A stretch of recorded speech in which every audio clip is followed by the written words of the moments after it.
তোমাকে আর পাওয়া হবে না। পৃথিবীর সব কিছু পেয়ে গেলেও তোমাকে আর পাওয়া হবে না। পৃথিবীর সব কিছু স্পর্শ করলেও তোমাকে আর স্পর্শ করা হবে না।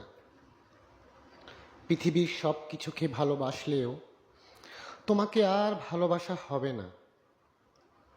পৃথিবীর সব কিছু আমাকে ভালোবাসলেও তোমার ভালোবাসা আর পাওয়া হবে না। জীবন থেকে কেউ হুট করে হারিয়ে যায় না, মানুষ ধীরে ধীরে দূরত্ব বাড়ায়। কিছু মানুষ থাকে যারা আপনাকে কখনো সরাসরি ছেড়ে যাবে না, বরং এমন পরিস্থিতি তৈরি করবে যাতে আপনি একদিন বাধ্য হয়ে সরে যাবেন। তারা চায় বিষয়টা যেন আপনার সিদ্ধান্ত মনে হয়, যাতে তারা নিজেকে নির্দোষ প্রমাণ করতে পারে। আর শেষে আপনি দোষ না করেও দোষীর খাতায় নাম লিখাতে বাধ্য হবেন।